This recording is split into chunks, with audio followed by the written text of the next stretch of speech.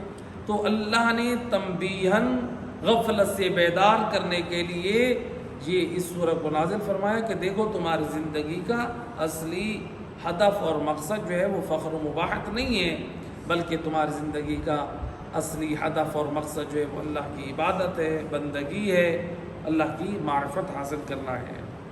تو یہاں پر جو ہے یہ جو ہے اس کی تاکید کی گئی۔ یہاں پر ایک اور نقطہ، یہ جتنی بھی روایات ہیں ان صورتوں کے پڑھنے کی فضیلت اور ثواب کے بارے میں، کہ مثلا اس صورت کا یہ ثواب ہے، فلاں صورت کا یہ ثواب ہے، یہ ثواب اپنے مقام پہ حق ہیں، ان سب کا ثواب ہے، لیکن یہ ثواب کس کو ملے گا؟ کیا انسان مثال کے طور پہ نماز نہ پڑھے، انسان قرآن نہ پڑھے، دین پہ عمل نہ کرے، وہ کہے میں صرف یہ صورت پڑھ لوں اور میرے گناہ بھی معاف کر دیے جائیں گے، میں یہ صورت پڑھ لوں اور میری حاجتیں بھی پوری ہو جائیں گی، میں صورت پڑھ لوں میری فلاں مشکل بھی آسان ہو جائے گی۔ ان صورتوں کا فائدہ کیا ہے؟ میں نے پہلے بھی عرض کیا تھا کہ دیکھیں جب ہم ڈاکٹر کے پاس جاتے ہیں تو ڈاکٹر علاج سے پہلے پرہیز بتاتا ہے، دوائی تب اثر کرے گی جب آپ ان چیزوں سے پرہیز کریں جن چیزوں سے ڈاکٹر نے آپ کو روکا ہے۔ یہ صورتیں قرآن کی آیتیں بھی پڑھنا ہمیں اس وقت فائدہ اور ثواب ملے گا جب ہم ان چیزوں سے پرہیز کریں جن سے اللہ سبحانہ و تعالیٰ نے ہمیں روکا ہے۔ اگر ہم نہیں رک رہے تو پھر ہمیں وہ فائدے حاصل نہیں ہوں گے۔ تو اس صورت کے حقیقت میں اللہ نے اس صورت میں ہمیں ایک دستور دیا ہے، ایک طرز زندگی دی ہے، تو لہٰذا یقیناً ان صورتوں کے پڑھنے کا ثواب اس مرد مومن کو ہے جو اس صورت پر اپنی زندگی کا دستور بنائے اور اس صورت کے آئینے میں اپنی زندگی گزارنے کی کوشش کرے۔ ورنہ اگر ہم صورت صرف پڑھتے رہے اور اس کے پیغام پر عمل نہ کریں، یہی صورت ہمارے لیے رحمت کی بجائے ہمارے لیے لعنت بن جائے گی۔ سید الرسل لسان وحی سے فرماتے ہیں رب تعلی القرآن والقرآن یلعنہ، رسول اللہ فرماتے ہیں بعض قاریان قرآن ایسے ہیں وہ کرتے تو تلاوت قرآن ہے لیکن قرآن ان پر لعنت کرتا ہے۔ یہ کیسے؟ ہم پڑھ قرآن رہے ہیں، قرآن ہمارے اوپر لعنت کر رہے ہیں، وہ کیوں؟ اس لیے کہ ہم قرآن کو پڑھ رہے ہیں اور قرآن کے اس حکم پر عمل نہیں کر رہے ہیں۔ مثال کے طور پہ اس کی وضاحت، ڈاکٹر صاحب کے پاس گئے، آپ کا کورس چل رہا ہے 2 ماہ کا، 1 ماہ کا، اس نے کہا کہ آپ نے اتنے دن میرے پاس آنا ہے، آپ گئے، اس کے بعد انہوں نے آپ کو روکا تھا فلاں چیز سے آپ نے پرہیز کرنا ہے، آپ گئے، ڈاکٹر صاحب نے کہا، آپ نے کہا کہ میرا جو ہے وہ بلڈ پریشر ابھی اپنے لیول پہ نہیں آ رہا ہے، میرا شوگر جو ہے وہ کنٹرول نہیں ہو رہا ہے۔ ڈاکٹر صاحب نے کہا تھا جو آپ کو میں نے پرہیز بتایا تھا اس پہ عمل کیا آپ نے، اس نسخے پہ عمل کیا؟ کہا میں اس نسخے پہ تو عمل کر رہا ہوں لیکن ڈاکٹر صاحب مجھ سے پرہیز نہیں ہو رہا ہے۔ اب وہی ڈاکٹر آپ پر ملامت کرے گا، ملامت کرے گا کہ نہیں کرے گا کہ آپ کیسے ہیں، آپ کو اپنی جان سے پیار نہیں ہے، آپ صرف نسخے پہ عمل کر رہے ہیں، آپ کو جو پرہیز بتایا گا اس کے اوپر عمل نہیں ہے۔ اسی طرح اللہ سبحانہ و تعالیٰ بھی بھئی آپ یہ جو بیٹھے ہیں صرف آپ قرآن کریم کی صورتوں پڑھنے میں بیٹھے ہیں، بے شک اس کا پڑھنا ثواب ہے، لیکن آپ اس کی صورتوں کے پڑھنے کا جو اصلی اور حقیقی ہدف اور مقصد ہے وہ ہدایت اور اصلاح ہے، آپ وہ حاصل نہیں کر رہے ہیں، تو اب وہی قرآن بھی لعنت کر رہا ہے اور وہی پروردگار بھی ہمارے اوپر لعنت کر رہا ہے کہ آپ صرف ثواب کے اس فکر میں کہ مجھے ثواب مل جائے، آپ عمل کر کے پڑھے پھر دیکھیں پروردگار مہربان کس قدر آپ کو ثواب عطا کرتا ہے۔ تو یہاں پر قرآن کریم کی صورت کی یہ ہم ان کی تلاوت کرتے ہیں اور ان کا ترجمہ۔ پہلی آیت مجیدہ میں اللہ سبحانہ و تعالیٰ فرما رہا ہے الہاکم التکاثر۔ الہاکم التکاثر یعنی تفاخر اور تکاثر نے تمہیں اللہ سے غافل کر دیا۔ اللہ قرآن میں واضح اعلان کر رہے ہیں تفاخر اور تکاثر یعنی کثرت نے، کثرت مال نے تم لوگوں کو اللہ سے غافل کر دیا، یہ چیز۔ دوسری آیت مجیدہ ترجمہ کر لیتے ہیں اس کا، حتی زرتم المقابر، یہاں تک کہ تم نے مردوں کی قبروں کو شمار کرنا شروع کر دیا، یعنی یہ مردوں کی حتی زرتم المقابر، جہاں تک کہ تم قبروں کی زیارت کو جاتے، قبروں کی زیارت کو جاتے کس لیے جاتے؟ وہاں پر گنتی کرتے، شمار کرتے، ہمارے قبیلے کے خاندان کے اتنے افراد ہیں، یہ زیادہ ہے، فخر و مباحث کرتے۔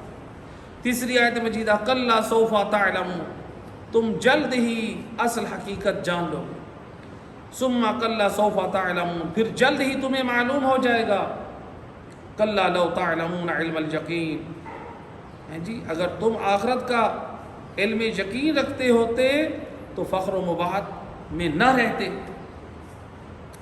لترون الجحیم، تم یقیناً جہنم دیکھو گے، ثم لترونها عین الیقین، پھر تم جہنم کو عین یقین سے دیکھو گے، یعنی اس کا مشاہدہ کرو گے۔ اس کے بعد فرمایا ثم لتسألن یومئذ عن النعیم، اللہ فرماتے ہیں اگر پھر اس دن تم سے دی گئی نعمتوں کے بارے میں سوال کیا جائے، ضرور سوال کیا جائے۔ یہ جو پہلی آیت مجیدہ ہے الہاکم التکاثر، کہ تمہیں فخر و مباحث یہ کثرت مال نے اللہ سے دور کر دیا، یعنی امام فرماتے ہیں اے اغفلکم کثرتکم، تمہاری کثرت مال نے تمہیں دین سے غافل کر دیا، تمہاری کثرت مصروفیت نے تمہیں اللہ سے غافل کر دیا۔ ہر ایک کے لیے وقت ہے، اولاد کے لیے وقت ہے، مال اسباب جمع کرنے کے لیے وقت ہے، دفتر کے لیے وقت ہے، گھر بنانے کے لیے وقت ہے، بزنس کاروبار کے لیے وقت ہے۔ اگر وقت نہیں ہے اللہ کا دین سمجھنے کے لیے وقت ہے، اگر وقت نہیں ہے اللہ کے دین کی خدمت کرنے کے لیے وقت نہیں ہے، اگر وقت نہیں ہے اپنی اولاد کی اصلاح کرنے کے لیے وقت نہیں ہے۔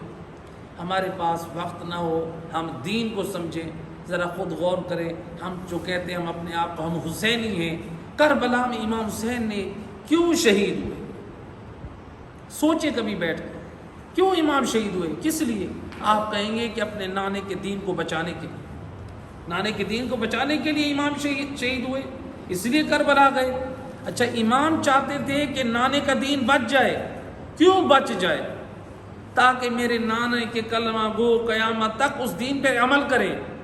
اس کا مطلب ہے امام شہید ہو رہے ہیں، شہادت پہ فائز ہو رہے ہیں اس لیے کہ نانے کے دین کی امت جو ہے وہ میرے نانے کے دین پر عمل کرے۔ اگر ہم آج اس دین پر عمل نہ کریں تو اس کا مطلب کیا ہے؟ ہم نے امام حسین ابن علی کی شہادت کے مقصد کو ضائع کر دیا۔ ہم توہین کر رہے ہیں امام کی شہادت کو، کہ ہم اس کو اہمیت نہیں دے رہے، یعنی امام ہمارے دین کی سلامتی کے لیے قیام کر رہے ہیں، شہادت پہ فائز ہو رہے ہیں، اور ہم اس دین کو معمولی سمجھ رہے ہیں۔ یعنی امام حسین کی نگاہ میں یہ دین کتنا قیمتی ہے، جس کی خاطر امام حسین نے خود کو قربان کیا، اپنی اتنی پیاری اولاد حضرت علی اکبر جیسا جوان قربان کیا، حضرت علی اصغر۔ آج ہم میں سے کوئی اپنا چھوٹا سا بچہ بھی قربان کرتا ہے؟ ذرا فکر کریں، غور کریں، امام حسین ابن علی کو کس قدر اللہ کے دین سے پیار تھا کہ اپنا پورا کنبہ قربان کر دیا، سب کچھ لٹا دی اللہ کے دین کی نصرت کے لیے۔ ہمارے اندر یہ جذبہ کب پیدا ہوگا؟ ہم کب اپنے اندر دین اور اسلام کو نافذ کریں گے؟ ہم کب اس دین اور اسلام کی تعلیمات پر عمل کریں گے؟ امام حسین ابن علی سب کچھ قربان کر اللہ کا دین بچ جائے تاکہ میرے نانے کی امت عمل کرے، اور آج ہم اس دین الہی کا مذاق اڑائیں، عمل کے لیے ہمارے پاس وقت نہ، اور ہم کہیں کہ ہم تو بڑے حسینی ہیں۔ ہمارے اندر حسینیت تب آئے گی جب اپنے عمل سے کردار حسینی ہوگا۔ تو لہٰذا الہاکم التکاثر میں اس آیت مجیدہ میں اللہ سبحانہ و تعالیٰ نے یہ واضح کر دیا ہے کہ دیکھو کثرت مال پہ فخر نہ کرو. اللہ نے تنبیہ کی ہے خبردار تمہارے لیے کثرت مال مقصد نہیں ہے، تمہارے لیے مقصد جو ہے وہ اللہ کی بندگی اور عبادت ہے.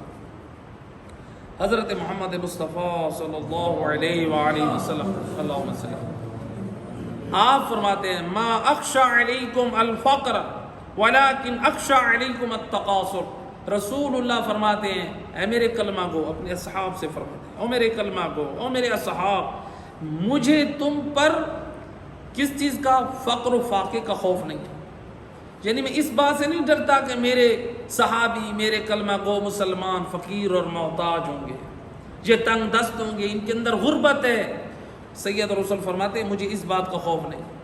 یعنی رسول اللہ فرماتے ہیں آپ تنگ دستی غربت کے ساتھ زندگی گزاریں تو مجھے قبول ہے، لیکن کون سی بات قبول نہیں ہے؟ فرماتے مجھے کس چیز کا خوف ہے؟ وَلَكِنْ أَخْشَى عَلَيْكُمْ التَّقَاصُرُ. جو مجھے ڈر ہے اور خوف ہے تمہارے بارے میں وہ ہے کثرت مال. کیوں؟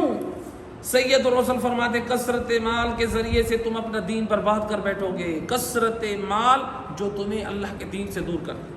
ہاں ایک دفعہ ہے کہ انسان، ہماری گزشتہ جو درس تھا، وہ مال جو انسان جمع کرتا ہے اپنے واجبات کی ادائیگی کے لیے، سنن کی ادائیگی کے لیے اپنے، تو وہ یقیناً ثواب ہے. تو لہٰذا سید الرسول فرماتے ہیں میں تمہارے فقر و فاقہ کی وجہ سے مجھے کوئی خوف نہیں ہے کہ میری امت تنگ دستی اور پریشانی میں. مجھے جو پریشانی لاحق ہو رہی ہے کہ تم لوگوں کے پاس کثرت اور فراوانی ہے جو سبب بن رہی ہے تمہارے بے دین ہونے کی، دین سے دور ہونے کی، قرآن سے دور ہونے کی، اسلام سے دور ہونے کی. یعنی رسول اللہ فرماتے ہیں کہ اگر تمہارے پاس میرا کلمہ گو کہلوائے، ہو مالدار، لیکن اس کے پاس دین نام کی کوئی چیز نہ ہو، سید الرسول فرماتے ہیں مجھے اس کی وہ شخص اتنا عزیز نہیں ہے. مجھے اس کے بعد وہ مجھے شخص عزیز ہے، وہ شخص پیارا ہے جو تنگ دست ہے، غربت میں ہے، لیکن دین کی سلامتی کے ساتھ. سید الرسول کو وہ شخص عزیز ہے جو غربت میں ہے، افلاس میں ہے، تنگ دستی میں ہے، لیکن دین اور اسلام پر ہے. کثرت مال ہو میرے پاس، فراوانی ہو، جائیدادیں ہوں، لیکن میرے پاس دین آل محمد کی دولت نہ ہو. کیا فائدہ ایسی دولت کا؟ دولت نے اگر کامیاب کروانا ہوتا تو پھر فرعون کتنا بڑا دولت مند تھا.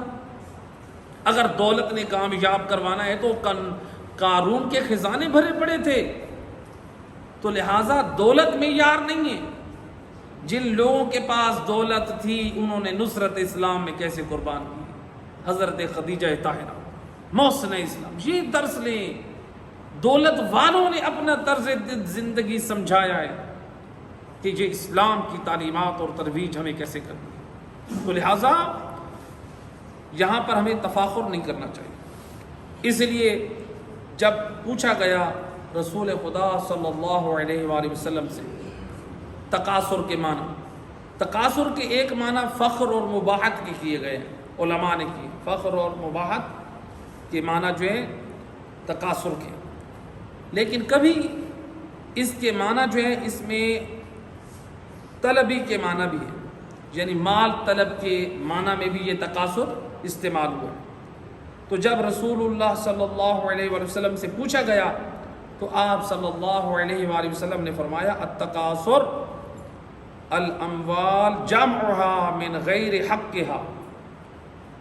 یعنی تقاصر یہ ہے کہ مال جمع کرنا بغیر حق کے. یعنی کیا مطلب؟ جس میں یعنی حلال اور حرام کی تمیز نہ، وَمَنْعِهَا مِنْ حَقِّهَا وَشَدِّهَا فِي الْأَوْعِيَةِ. تقاصر یعنی غیر شرعی طریقے سے مال جمع کر، سود کا بزنس کر لیا، حلال و حرام مال جمع کر لیا، اس کے ساتھ غبن کر لیا، اس کے ساتھ فراڈ، اس کے ساتھ دھوکہ، اس کے ساتھ کمی، اس کے ساتھ یہ حلال اور حرام کو کا فرق کیے بغیر بس میرے پاس پیسہ جمع ہو جائے، میرے پاس مال جمع ہو جائے، یہ غیر شرعی طریقہ ہے. تو اور اس میں حق ادا نہ کرنا، حق ادا نہ کرنا بس یہ فکر ہے کہ میرے خزانے، میری تجوریاں بھری رہیں، میرے صندوقیں پھل رہے، یا موجودہ دور میں میرا بینک بیلنس، میرے اکاؤنٹس، سیونگ اکاؤنٹ دوسرا اکاؤنٹ، یعنی یا میری جائیدادیں، میری زمینیں، بس یہ پھول رہے ہیں، ان میں کمی نہ آنے پائے۔ اب اس میں ہم واجبات کی چاہے ادائیگی کریں یا واجبات کی ادائیگی نہ کریں، بس میرے خزانے بھرے رہے، میرا بینک بیلنس رہے، اس میں ادائیگی ہو جانا۔ اس لیے اسلام میں سخاوت کا بڑا مقام ہے۔ سخاوت کبھی واجب ہوتی ہے، سخی کو اللہ نے پسند کیا، رسول اللہ نے، آل محمد نے پسند کیا۔ سخاوت کبھی واجب ہوتی ہے، کیسے؟ جیسے زکوٰۃ دینا، یہ سخاوت میں سے، کیونکہ جو واجب زکوٰۃ کو روک رہا ہے وہ بخل کر رہا ہے، اللہ کے حق کو روک رہا ہے، تو یہ سخاوت واجب ہے۔ خمس کا ادا کرنا واجب ہے۔ انسان بخل کر رہا ہے، میں خمس کیوں دوں، میرے پاس 5 لاکھ ہے، میرا 1 لاکھ کم ہو جائے گا، 4 لاکھ ہو جائیں گے، یہ بخل ہے۔ اسلام سخاوت چاہتے، آپ خمس دیں، آپ زکوٰۃ دیں، زکوٰۃ فطرہ دیں، اسلام یہ واجب سخاوت ہے۔ مستحب سخاوت کیا ہے؟ صدقات و خیرات، ترویج دین کے لیے آپ ایسی مجالس اور محافل کا اہتمام کرتے ہیں جس میں نوجوانوں اور ہماری نسلوں کی تربیت ہوتی ہے، اس کے لیے جو آپ خرچ کرتے ہیں، ذکر ائمہ اہل بیت علیہ السلام، ایسی محافل اور مجالس جس میں یاد الہی ہو، جس سے انسان ائمہ اہل بیت علیہ السلام کی تعلیمات کو سیکھ کے ان کے دین پر عمل کرنے کی کوشش کریں، تو یہ جو آپ خرچ کر رہے ہیں یہ آپ کے لیے مستحب ہے، کبھی واجب بھی ہو سکتا ہے۔ آیت اللہ سستانی فرماتے ہیں جو مخیر حضرات ہیں خمس و زکوٰۃ سے ہٹ کے جس جگہ پر ترویج دین پیسہ صرف کرنے پر موقوف ہو، مخیر حضرات پر واجب ہے خمس و زکوٰۃ سے ہٹ کے پیسہ خرچ کر کے دین کی تعلیمات کو ہم، یہ واجب ہے۔ آج ہم ان نکات کی طرف توجہ کر رہے ہیں، ہم فکر کر رہے ہیں۔ حضرت خدیجہ طاہرہ کس قدر دین اسلام سے پیار تھا، سب کچھ لٹا دیا بیوی نے اسلام کے لیے۔ آج ہم دیکھیں کہ ہمارے اندر کتنا جذبہ ہے، ہمارے اندر کتنا شوق اور رغبت ہے، تو لہٰذا آج ہم دیکھیں مثلا حق جناب فاطمہ زہرا سلام اللہ علیہ کو ہم سب روتے ہیں، ہم کہیں بیوی مظلوم ہے، بیوی کا حق روکا گیا، لیکن اگر آج ہم حق روکیں، ہم خمس نہ دیں، ہم واجبات اموال ادا نہ کریں، تو بتائیں اگر کل میدان قیامت میں ہم جائیں اور جناب فاطمہ زہرا سلام اللہ علیہ ہم سے صرف یہ فرما دیں کہ پوری زندگی میرے حق کو روتا رہا ہے اور تو نے کبھی بھی میرا حق تو ادا کیا نہیں، شرمندگی سے ہمارا سر جھک جائے۔ اس اپنے اموال میں جو حق ہے، معصومین کا حق ہے، اللہ کا حق ہے، رسول کا حق ہے، غرباء و مساکین کا حق ہے، وہ حق ادا کریں۔ یہ اپنے اموال سے جو آپ خرچ کرتے ہیں، صدقات و خیرات، واجبات ادا کرتے ہیں، وہ آپ کے لیے برکت بنتا ہے۔ امام علی رضا علیہ السلام، اللہم صلی علی محمد، امام فرماتے ہیں خمس کی ادائیگی سے تمہارا مال بھی پاک ہوگا، تمہاری نسل اور ذریت بھی پاک ہوگا، خمس کی ادائیگی سے۔ اور امام نے ایک اور جملہ فرمایا، امام فرماتے ہیں جو خمس کو روکتا ہے وہ خود کو ہماری دعاؤں سے محروم کر دیتا ہے۔ اگر آپ چاہتے ہیں اہل بیت آپ کے حق میں دعا کریں، امام فرماتے ہیں آپ خمس کریں۔ یہ واجبات میں سے اپنے حسابات ان چیزوں کو مکمل کرنا چاہیے۔ تو بہرحال ملتا ہے ایک پرانے زمانے میں کچھ لوگ حج بیت اللہ کی زیارت کے لیے جا رہے ہیں، اس زمانے میں لوگ پیدل جاتے تھے زیارت کے لیے، پیدل ویسے بھی جانا مستحب ہے، جیسے امام حسن مجتبی علیہ السلام اکثر پیدل حج کیا کرتے تھے، مستحب۔ تو پیدل حج پہ لوگ جا رہے ہیں، پرانا زمانہ لوگ اپنا جو ہوتا تھا مال جمع کرتے تھے سونے کی اشرفیوں کی شکل میں، پھر وہ اپنا کمر بند جو ایک بیلٹ آج کے دور میں ہوتا ہے کمر پہ باندھتے، ایک کمر بند ہوتا تھا کپڑے کا، اس میں وہ تھیلی کپڑے کی، اس میں اشرفیاں سونے کی ڈال کے وہ اپنی پاکٹ میں رکھ دیتے تھے، محفوظ رکھتے تھے۔ یہ چند لوگ اللہ کے گھر کی زیارت کے لیے جا رہے ہیں، راستے میں ایک چشمہ آیا، آرام کرنے کی کثرت سے وہاں ٹھہرے، نماز، دعا، پانی، نہانا، کچھ دیر آرام کیا، اس کے بعد یہ اس چشمے سے، اس جگہ سے یہ لوگ رخصت ہوئے۔ ابھی کچھ دیر آگے ہی چلے، فاصلے پہ پہنچے تو ان میں سے ایک جو شخص تھا اس نے یہ دیکھا کہ محسوس کیا کہ میری وہ جو جمع پونجی تھی سونے کی اشرفیوں کی تھیلی وہ میرے پاس موجود نہیں. اس نے ادھر ادھر دیکھا کہیں نہیں ملی. دوستوں کو بتایا میری وہ سونے کی اشرفیوں کی جو تھیلی تھی آپ لوگوں کو تو نہیں ملی. کہا نہیں. تو انہوں نے کہا واپس چلتے ہیں, اتنا زیادہ دور بھی نہیں ہے, تو کچھ سفر طے بھی کر لیا ہے, واپس چلتے ہیں اور وہ لے آتے ہیں تھیلی. اس نے کہا نہیں, واپس چلنے کی ضرورت نہیں, ہم اللہ کے گھر کی طرف جا رہے ہیں, بس چلیں, میں واپسی پہ اٹھا لوں. انہوں نے کہا یہ کیسے ہو سکتا ہے اللہ کے بندے, ہمارا سفر ابھی اتنا طولانی اور پھر ہم نے واپس آنا ہے اور پھر اللہ جانے کتنے دن اور کتنے مہینے لگے. یہ چل پڑے. دوستوں نے دیکھا کہ جب وہ اس کا مال ہے وہ پرواہ نہیں کر رہا تو پھر ہمیں کیا ضرورت ہے. یہ سارے لوگ حج بیت اللہ کی زیارت کے لیے گئے, وہاں کتنے دن کتنے ماہ گزارے, واپسی پہ کافی عرصہ گزارنے کے بعد اب یہ واپس آ رہے. جب یہ واپس آئے اس چشمے کے قریب جو ایک چوراہا تھا, جو ایک چوک مختلف سائڈوں پہ جو راستہ تقسیم ہوتا ہے, جب وہاں پہنچے تو لوگوں کا ہجوم. کہا کہ کیا وجہ ہے؟ کہا کہ یہ راستہ بند ہے کافی عرصے سے, یہ متبادل دوسرا راستہ کھلا ہے, اس راستے سے سارے جائیں. کہا یہ کیوں بند ہے؟ کہا وہ جو چشمہ ہے اس چشمے قریب ایک بہت بڑا اژدہا ہے, سانپ, بہت بڑا اژدہا ہے, اور کافی عرصے سے وہ بیٹھے ہے, اس لیے لوگ خوف و ہراس کی وجہ سے اس راستے کو چھوڑ گئے. وہ جو مرد مومن جس کا مال ضائع ہوا تھا اس نے کہا نہیں میں اسی راستے پہ جاؤں. وہ اسی راستے پہ چلا. اس کے دوستوں نے کہا ہم بھی پیچھے پیچھے چلتے ہیں, دیکھتے ہیں کیا ہوتا ہے. جب وہ چلے تو کچھ اور لوگوں نے ہمت باندھی, وہ بھی پیچھے چل پڑے.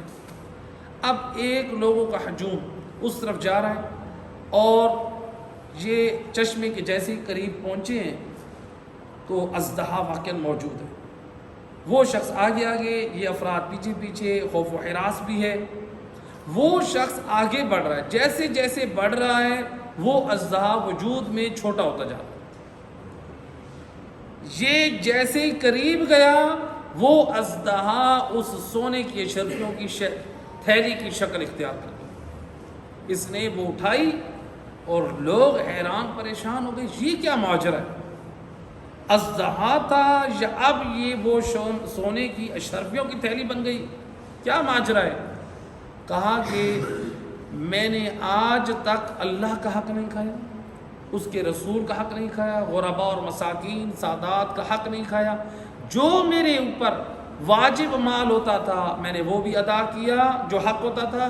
جو لوگوں کے حقوق میری گردن پہ تھے وہ بھی میں فوراً ادا کرتا رہتا تھا. جب میں نے اللہ اور اس کے رسول اور لوگوں کا حق نہیں کھایا تو یہ کیسے ہو سکتا ہے اللہ میرے حق اور میرے مال کو ضائع کر دے؟ تو جب میں نے اللہ تعالیٰ کے حق کو ادا کیا ہے, اللہ مہربان نے میرے مال کی حفاظت کا اس طرح سے انتظام کیا. دیکھ, جب ہم اپنے اموال میں سے واجبات کی ادائیگی کریں گے, مستحبات, تو یقیناً ہمارے مال جو ہے وہ سیف رہتے ہیں, اس میں ایک برکات ہوتی ہے. تو لہٰذا یہ جو ہے یعنی مال کی ادائیگی میں انسان کو متوجہ رہنا چاہیے. تو مال کی کثرت اس میں انسان فخر و مباحت نہ کرے بلکہ انسان اس کے ذریعے سے تجارت کرے, اپنی آخرت کی طرف, اپنے دین کی سلامتی کی طرف جو فکر کرے. صلوات محمد.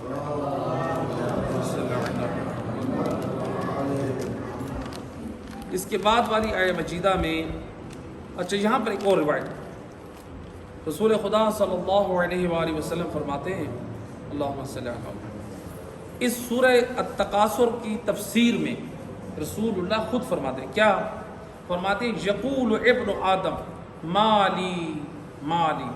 رسول اللہ فرماتے ہیں فرزند آدم یعنی حضرت انسان یہی اس کی پکار ہے, میرا مال میرا مال. اپنے مال کی اس کو فکر ہے اور اس کی رٹ ہے. اللہ کے رسول فرماتے ہیں کیا وَمَا لَكَ مِن مَالِكَ إِلَّا مَا أَكَلْتَ فَأَفْنَيْتَ او لبستا فابلیتا او تصدقتا فامضیتا. رسول اللہ کیا فرماتے ہیں؟ فرزند آدم کہتا ہے میرا مال میرا مال, اپنے مال کی رٹ لگاتا ہے, حالانکہ تیرا مال تو صرف وہ غذا ہے جو تو نے کھائی ہے. تیرا مال وہی جو تو نے غذا کھائیے. کیا فرمایا؟ ما اکلتا، جو تو نے کھایا، فافنیت، اور او لبستا فابلیتا، اور تیرا لباس تو وہ ہے جو تو نے پہنا ہے، او تصدقتا فامضیتا، اور وہ صدقہ ہے جو تو نے راہ خدا میں دیا. جو تو نے کھایا ہے وہی تیرا مال ہے، وہی تیری غذا ہے. جو پہنا ہے وہی تیرا لباس ہے. جو صدقہ دیا ہے وہی تیرا مال ہے. جو ہم دنیا والوں کے لیے چھوڑ کر گئے وہ تو میرا مال ہے ہی نہیں. وہ تو غیروں کے لیے ہم چھوڑ کر گئے، اولاد کے لیے، دوسروں کے لیے. اب ان کی مرضی، وہ اس مال کے ذریعے سے عیاشی کریں، وہ اس مال کے ذریعے سے اپنی آخرت بنائیں. ہم نے اپنے ہاتھ سے کیا کیا؟ اپنے ہاتھ سے ہم نے کیا کیا؟ اس لیے حکم ہے کہ اپنے ہاتھ سے.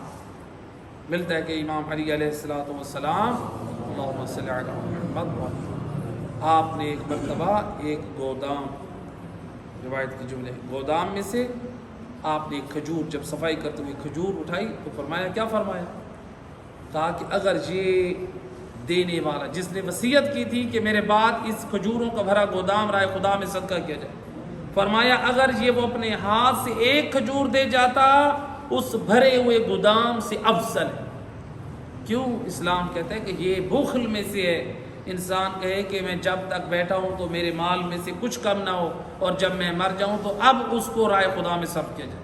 اللہ فرماتا ہے نا، تو اپنی زندگی میں خود دے، اسی کا نام سخاوت ہے. اللہ تعالیٰ کو ایسی نیکی جو ہے محبوب اور پسندیدہ ہے.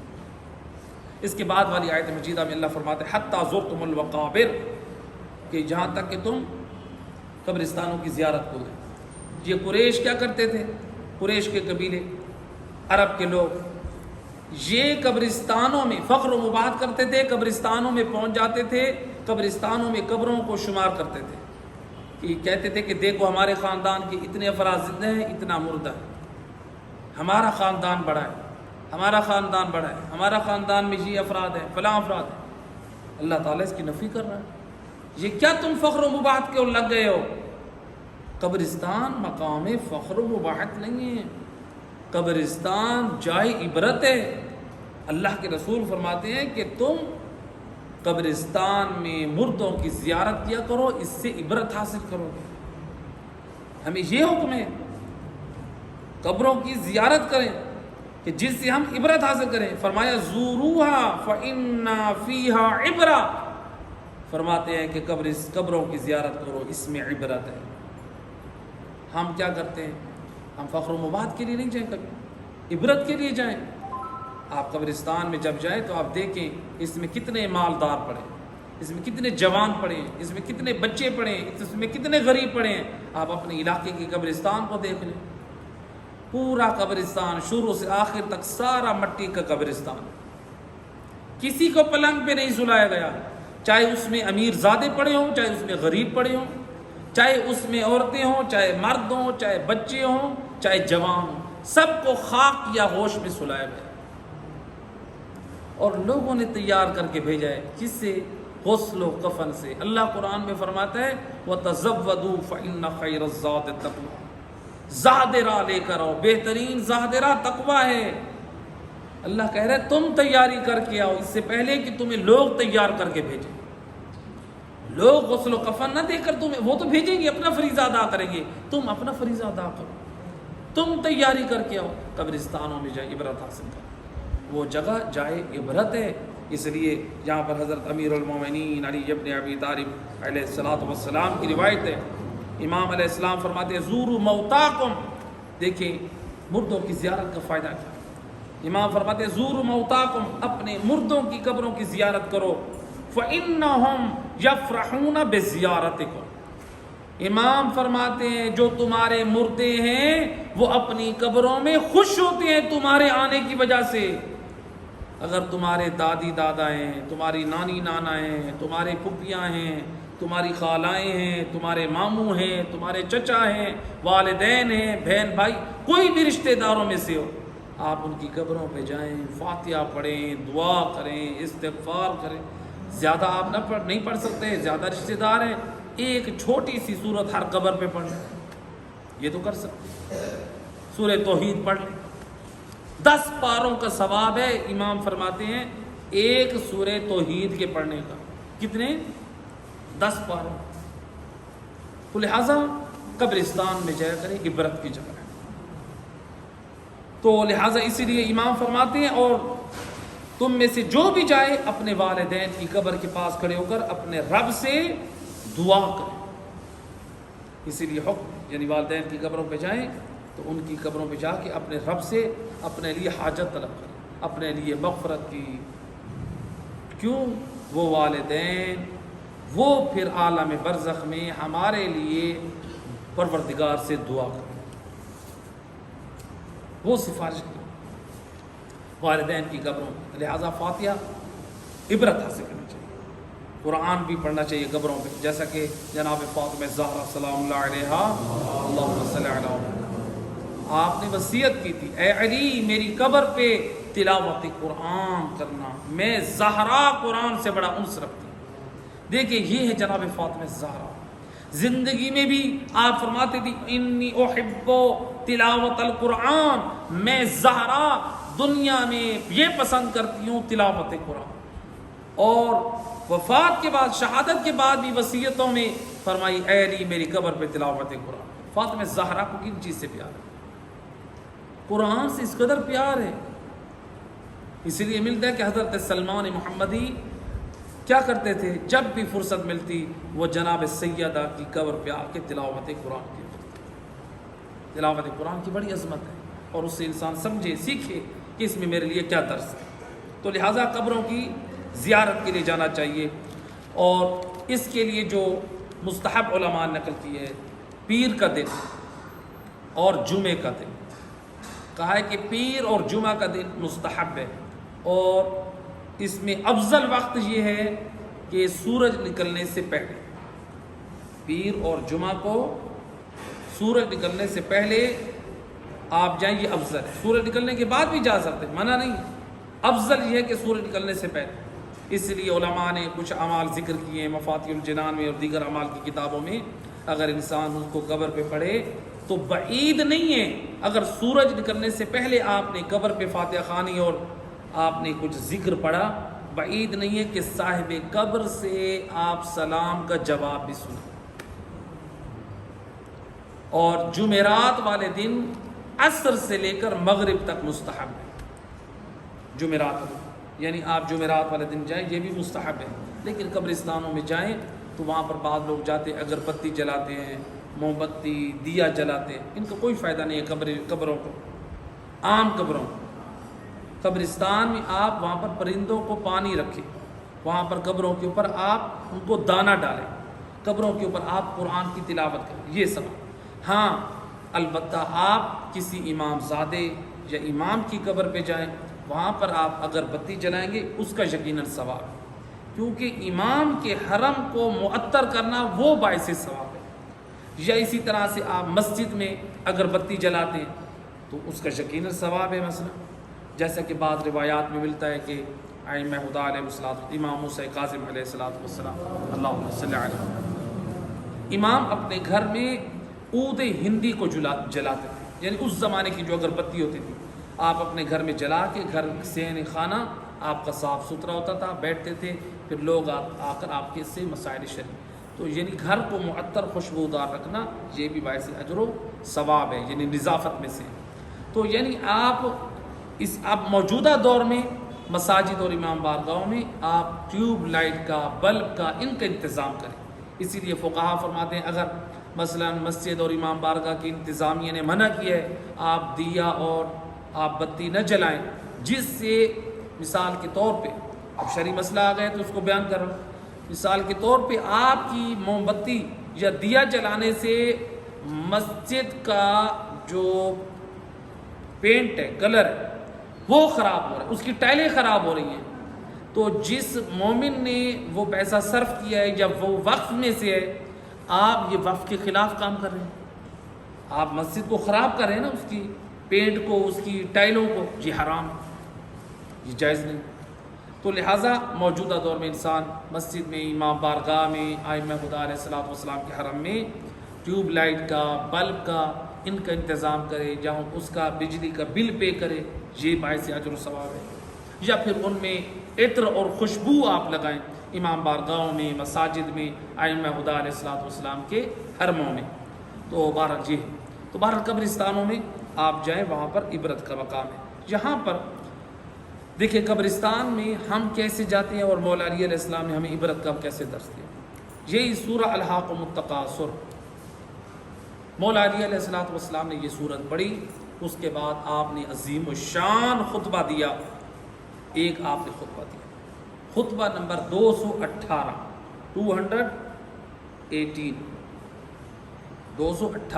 نمبر خطبہ، اس کے جا کر پڑھیں، پھر کبھی پروردگار نے توفیق دی تو پورا خطبہ آپ کو سنائیں گے، نہج البلاغہ۔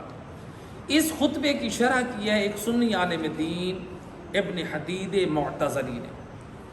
اس نے کہا ہے کہ میں نے یہ خطبہ اپنی 50 سالہ زندگی میں 1000 مرتبہ پڑھا ہے۔ کتنی مرتبہ؟ اے علماء اہل سنت میں سے دیکھیے، غیر ہو کہ علی مولا کے کلام کو اپنی زندگی میں ایک خطبے کو 1000 مرتبہ وہ کہتے ہیں میں نے پڑھا ہے۔ وہ فرماتے ہیں میں نے جب بھی یہ علی مولا کا کلام پڑھا ہے، ہر مرتبہ میرے دل پہ ایک لرزہ اور خوف طاری۔ یہ ایسا خطبہ ہے، اس کو توفیق ملے تو ضرور پڑھیے۔ 218 خطبہ نہج البلاغہ کا۔ کہتے ہیں کہ میرے دل میں ایک خوف پیدا ہوا ہے۔ وہ کہتے ہیں کہ ہر مرتبہ مجھے ایک نئی نصیحت ملی ہے۔ وہ کہتے ہیں کہ اس میں اپنا کمال نہیں سمجھتا، میں یہ سمجھتا ہوں کہ اس میں یا تو علی مولا چونکہ وہ سرچشمہ ایمان ہیں، ان کی زبان مبارک سے نکلنے والا کلام کا یہ اثر ہے، یہ ان کی زبان مبارک کے نکلنے والے کلام کا یہ اثر ہے کہ جس نے میرے اوپر اتنا اثر کیا۔ تو یعنی اس جو ہے پڑھنا چاہیے اس خطبے کو۔ اور اس نے کہا ہے کہ جب بھی میں نے اس خطبے کو پڑھا ہے، ہر مرتبہ میری روح اور دل پر اس خطبے نے اپنا اثر کیا ہے، اور اس نے اقرار کیا ہے، کہا کہ اللہ کے کلام کے نیچے اور مخلوق کے کلام کے اوپر اگر کوئی کلام ہے تو وہ علی حیدر کرار علی ابن ابی طالب کا کلام نہج البلاغہ ہے۔ یعنی غیر اس کو تسلیم کر رہے علی مولا کا وہ کلام اس قدر با فضیلت اور با نصیحت ہے کہ جس سے نصیحت حاصل کرنے والے نصیحت حاصل کر سکتے ہیں۔ لیکن آج ہمارے پاس وقت نہ ہو، واٹس ایپ، جن لوگوں کے پاس اسمارٹ موبائل ہے، واٹس ایپ کا زمانہ ہے، ان سے ذرا کیسے ہوتا ہے، ایک دن میں بھی وہ ان سے نہیں رہا جاتا کہ واٹس ایپ کی میسیج چیک نہ کرے کس نے کیا بھیجا ہے۔ ان کے لیے کتنا وقت ہے، سارا دن ہمارے ہاتھوں میں بیٹھ رہتے ہیں، ہم اس کا میسیج چیک کر رہے ہیں، اس کا اپنی زندگی کا معمول بنائیں، کبھی نہج البلاغہ کا خطبہ سنیں۔ اب تو یوٹیوب پر علماء نے ترجمے کے ساتھ درس نہج البلاغہ موجود ہے، ائمہ خدا کی دعائیں موجود ہیں، تو لہٰذا دروس موجود ہیں۔ انسان کو وقت نکالنا چاہیے ان دروس کے لیے اور ان چیزوں کے لیے۔ صلوات پڑھ دیں محمد و علیہ وسلم۔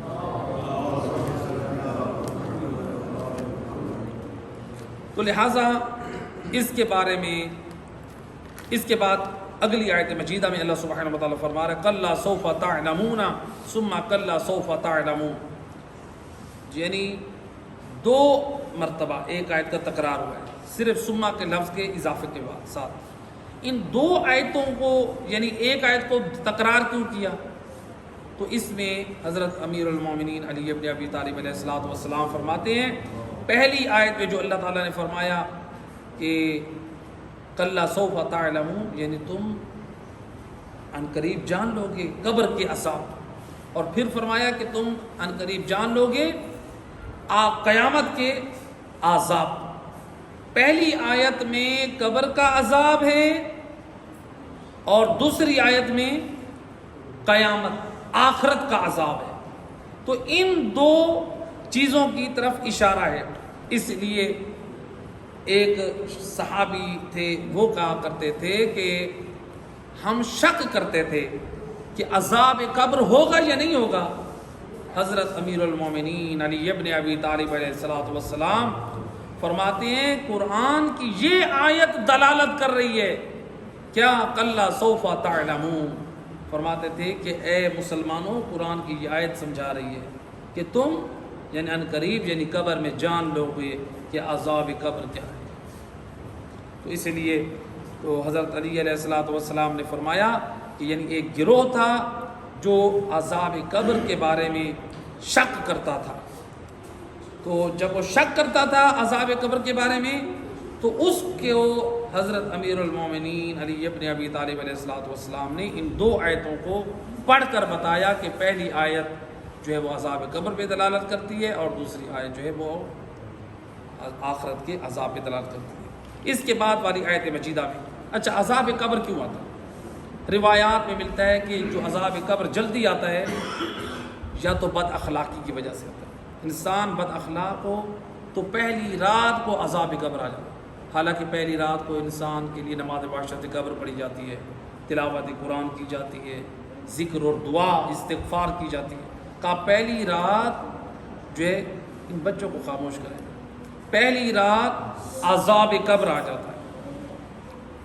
کس کی وجہ سے؟ بد اخلاقی کی وجہ سے۔ دوسرا کہا کہ دوسرا جو گناہ ہے وہ ہے نماز کا ترک کرنا، جو لوگ نماز کو چھوڑ دیتے چاہے وہ ایک نماز بھی کیوں، پہلی رات عذاب قبر آتا ہے۔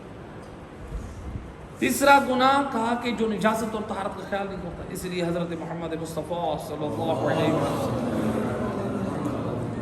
آپ فرماتے ہیں اکثر میری امت کے لوگ عذاب قبر میں جو مبتلا ہوں گے وہ اس وجہ سے ہوں گے نجاست طہارت کا خیال نہیں رکھتے۔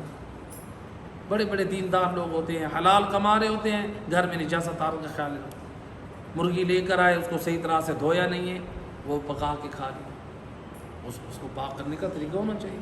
گھر میں عورت اگر نجاست طہارت کا خیال نہیں کرے گی، نجاست طہارت کے احکام نہیں آتے، وہ سالن آپ نجس کھا لیں۔ ہم نماز تو پڑھتے ہیں، ہم پرواہ نہیں کرتے، جس گھر میں بچے پیشاب کر رہے ہیں، پوچھا لگ رہا ہے، فرش نجس ہیں، چیٹیں ہمارے کپڑوں پہ آ رہی ہیں، ہماری ٹانگوں پہ آ رہی ہیں، ہمارے کپڑے نجس ہیں، ہماری اس نماز کا کوئی فائدہ نہیں ہے، ہم اپنی نماز اس نماز کی توہین کر رہے ہیں۔ اللہ کہہ رہا ہے کہ پاک کپڑوں کے ساتھ، پاک بدن کے ساتھ نماز پڑھو، ہم نجس کپڑوں کے ساتھ، ہم کو اللہ پہ احسان کر رہے ہیں۔ دین پر عمل ایسے کریں جیسے دین چاہتا ہے، اپنی مرضی سے نہیں۔ تو لہٰذا جو اللہ کے رسول فرماتے ہیں اکثر لوگ جہنم میں اس وجہ سے جائیں گے، نجاست طہارت کا خیال نہیں کرتے۔ تو یہاں پر جو ہے اس کے بعد والی آیت مجیدہ میں اللہ سبحانہ و تعالیٰ نے فرمایا کَلَّا لَوْ تَعْلَمُونَ عِلْمَ الْيَقِينِ، گویا اللہ خبردار کر رہے ہیں اگر تم آخرت پر ایمان اور علم یقین رکھتے ہو، یعنی آخرت پر ایمان علم یقین کے ساتھ رکھتے ہو تو پھر فضول چیزوں پر فخر و مباحت نہ کرو۔ تو علم یقین کیا ہے؟ یقین کیا ہے؟ امام محمد باقر علیہ السلام اللہم صلی علی محمد وآلہ، امام فرماتے ہیں ایمان اسلام سے بلند ہے۔ ایمان کیا ہے؟ اسلام سے بلند ہے۔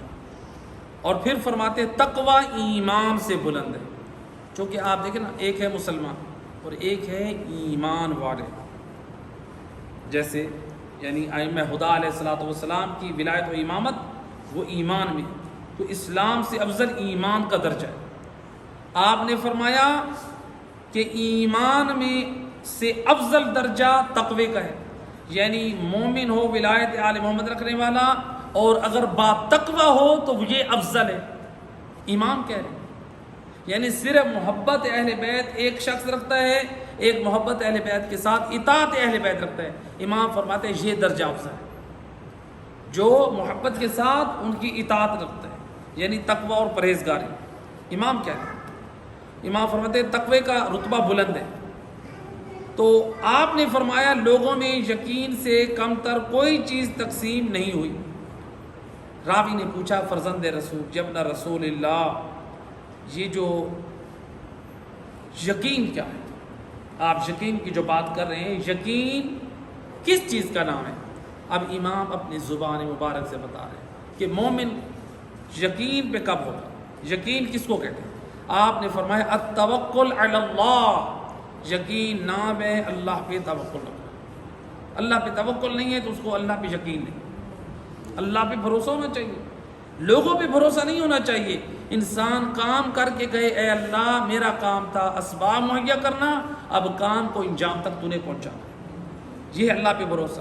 فرمایا التسلیم للہ، اللہ کے سامنے خشوع اور خاضع ہو جانا، اس کے امر کو مان لینا، یہ ہے نام یقین. دوسرا التسلیم للہ، اللہ کے ہر حکم کو مان لینے کا نام یقین ہے. اللہ کے اوپر بھروسہ کرنا، اللہ کے ہر حکم کو مان لینا. فرمایا والرضا بقضاء اللہ، اللہ کے فیصلے پہ راضی رہنا. اس نے فقیر رکھا ہے، تنگ دست رکھا ہے، صحت کے ساتھ رکھا ہے، عافیت کے ساتھ رکھا ہے، اس نے مال عطا کی ہے، اولاد عطا کی ہے، نہیں دی ہے، بیٹیاں دی ہیں یا بیٹے دیے ہیں یا کچھ نہیں دیا، اللہ کے فیصلے پہ راضی رہنا.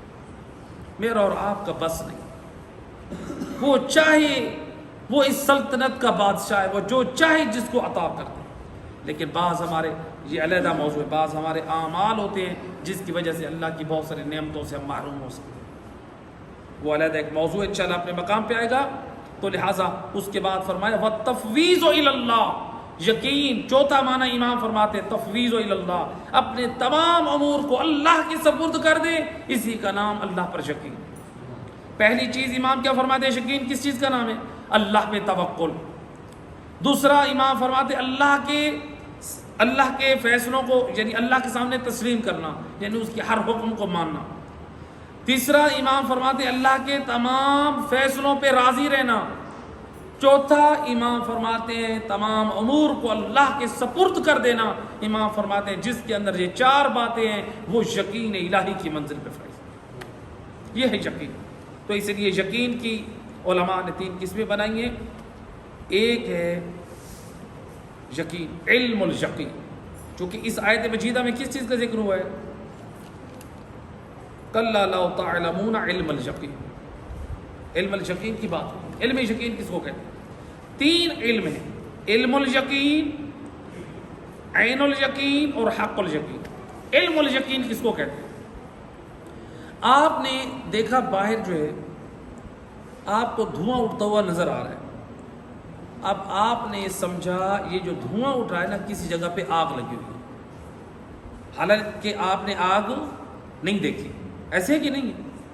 آگ نہیں دیکھی، آپ نے صرف دھواں دیکھا ہے. تو اس دھوئیں نے آپ کو یہ بتایا کہ آگ لگی ہوئی ہے. اس کو کہتے ہیں علم الیقین. آپ کمرے میں ہیں، بند ہیں، اور آپ نے دیکھا کہ روشنی آ گئی ہے. آپ نے کہا الحمدللہ سورج نکل آیا، حالانکہ آپ نے سورج دیکھا ہی نہیں. سورج تو اوپر ہے، آپ نے روشنی سے آپ نے سورج کے وجود کا حکم لگایا. اس کو کہتے ہیں علم الیقین. اور ایک ہے عین الیقین. عین الیقین یہ ہوتا ہے کہ اپنی آنکھ سے دیکھیں.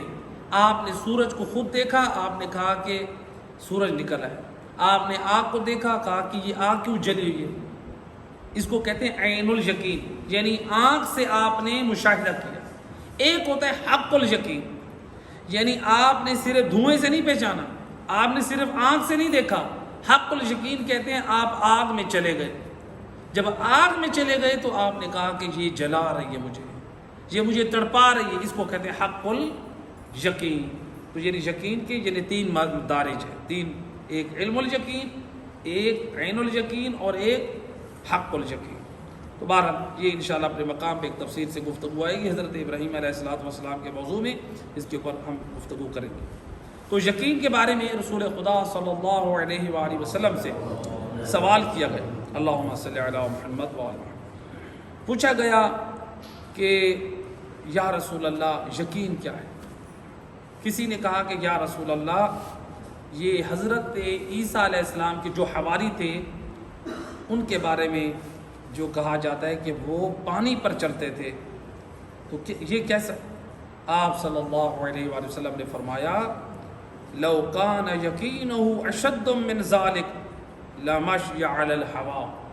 فرمایا اگر ان کا یقین زیادہ ہوتا تو وہ ہواؤں میں پرواز کرتے. یعنی وہ یقین کی اس منزل پہ فیض تھے کہ اللہ نے ان کے لیے پانی کو مسخر کر دیا، پانی پہ چلتے تھے. اگر ان کی یقین کی منزل بلند ہوتی تو وہ کیا ہے ہواؤں میں پرواز کرتے. تو یہ جو ہے ایک صلوات پڑھ دیں محمد پہ۔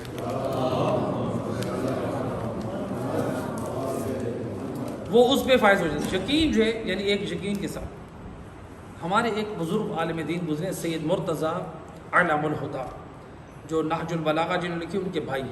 یقین ہونا چاہیے اس چیز میں، پھر یقین آپ کو کس چیز پہ ہے تو اس کا اثر ہے۔ سید مرتضیٰ علم الہدیٰ کے ایک شاگرد تھے، ہر روز درس میں دیر سے آتے تھے۔ انہوں نے کہا کیا وجہ ہے؟ کہا جو میں دریا کراس کرتا ہوں، کشتی کے اوپر مسافرین وہ جاتے ہیں، پھر وہ آتی ہے کشتی تو میں آتا ہوں، اس لیے مجھے دیر ہو جاتی ہے۔ انہوں نے ایک تعویذ لکھ کے دیا، کہا کہ جب دریا کراس کرنا تو اس کو ہاتھ میں رکھنا۔ شاگرد نے وہ تعویذ ہاتھ میں رکھتا، روزانہ آتا اور جاتا۔ اب جو ہے ایک دن اس نے کہا میں کھول کے دیکھوں اس میں ہے کیا۔ انہوں نے جب ایک دن کھول کے دیکھا تو اس میں لکھا ہوا تھا بسم اللہ الرحمن الرحیم۔ اب انہوں نے جب دیکھا کہ بسم اللہ الرحمن الرحیم ہے، جب پاؤں رکھا تو وہ ڈوبنے لگے، یقین اس منزل پہ نہیں تھے۔ جب دیر سے آج پہنچے، استاد نے پوچھا دیر سے کیوں آئے ہو؟ کہا کہ وہ جو ہے پتہ نہیں کیا وجہ، تعویذ آج اثر نہیں کر رہا تھا۔ پوچھا کیوں وجہ، کیا وجہ؟ کہا میں نے تعویذ کھول کے دیکھا تھا۔ کہا کہ اچھا، اس کا مطلب ہے کہ تمہارا اس تعویذ کی تحریر پر وہ یقین نہیں تھا۔ جب تک تم نہ جانتے تھے کہ اس میں کیا ہے، تمہیں یقین تھا کہ اس میں اعظم میرے استاد لکھ کر دیا ہے۔ تم اس یقین، جب تک یقین کی منزل پہ تھے، تمہارے لیے وہ پانی جو ہے وہ سخت ہو گیا۔ جب تم نے دیکھا اس میں لکھا ہوا بسم اللہ الرحمن الرحیم، اس کا مطلب ہے بسم اللہ پر تمہیں وہ یقین نہیں ہے، اس لیے وہ تمہارے لیے وہ اثر پذیر نہ ہو۔ تو یقین کی جو ہے یہ منزل ہونی چاہیے۔ بس آخری آیات ہے، اس کے بعد اللہ سبحانہ و تعالیٰ فرما رہا ہے لَتَرَوُنَّ الْجَحِيمَ ثُمَّ لَتَرَوُنَّهَا عَيْنَ الْيَقِينِ۔ یہ جو ہے یعنی تم ضرور جہنم دیکھو گے، پھر یعنی تم دیکھو گے یعنی عین الیقین۔ عین الیقین ابھی ہم نے واضح کیا، یعنی آنکھوں سے، اپنی آنکھوں سے دیکھو گے۔ تو علماء نے اس کے دو معنی کیے۔ ایک معنی تو یہی ہے کہ تمام لوگ جو ہے وہ کیا ہے، جہنم کو دیکھیں گے، یعنی جہنم جو ہے وہ مخصوص ہے کافرین کے لیے اور عام ہے تمام انسانوں اور جنوں کے لیے، یعنی جو بھی بدعملی اور بدبختی اور گمراہی کی طرف جائے گا وہ جہنم۔ اس لیے قرآن کی آیات سے جو ثابت ہوتا ہے کہ ہر انسان جہنم سے گزار کے جنت کی طرف جائے گا، گزر کے ہر شخص کو گزارا جائے گا، تو لہٰذا ہر شخص دیکھے گا اپنی آنکھ سے جہنم کو۔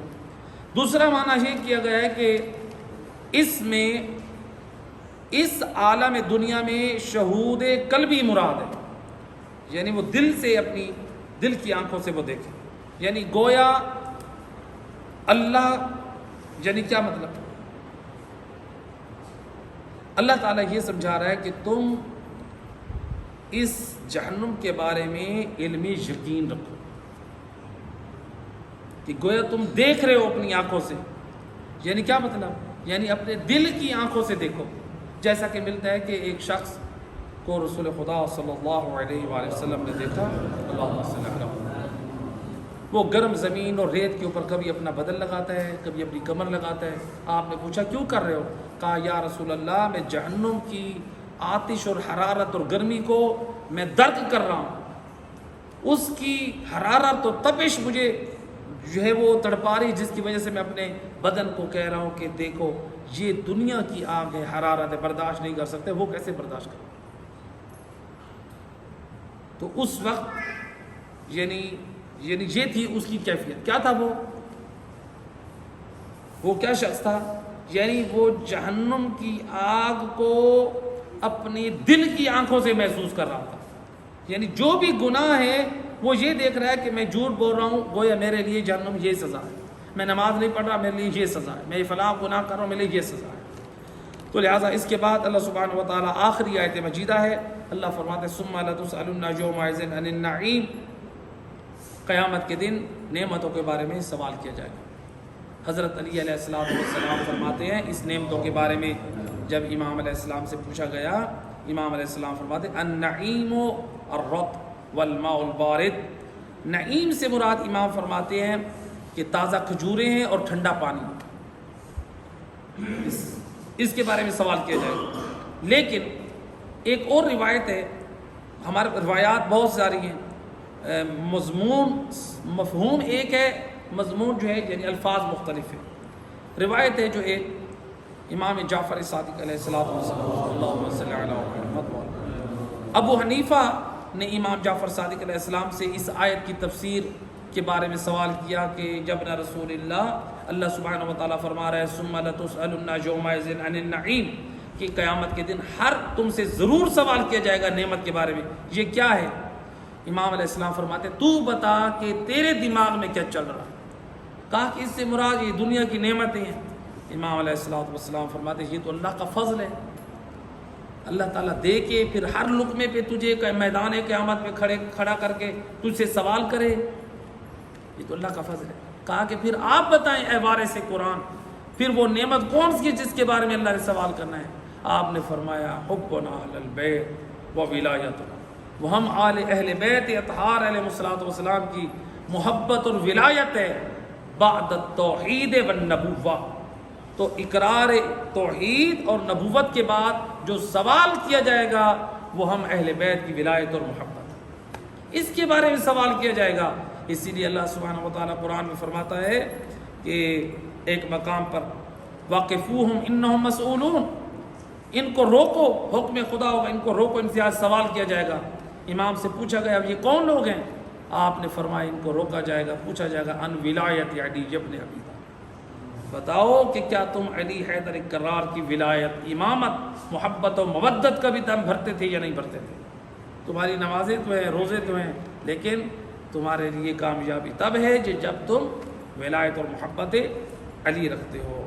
تو لہٰذا اس لیے ایک اور روایت میں ہے جب امام صادق علیہ السلام سے پوچھا گیا کہ مولا النعیم سے کیا مراد ہے، آپ نے فرمایا ہوا ولایتنا و حب محمد و آل محمد، وہ ہم اہل بیت کی ولایت اور محمد و آل محمد کی ولایت ہے۔ پروردگارا بحق محمد و اہل بیت علیہ السلام ہم سب کو قرآن کو سمجھنے اور اس پہ عمل کی توفیق عطا فرما۔ اے کریم مہربان اللہ، اس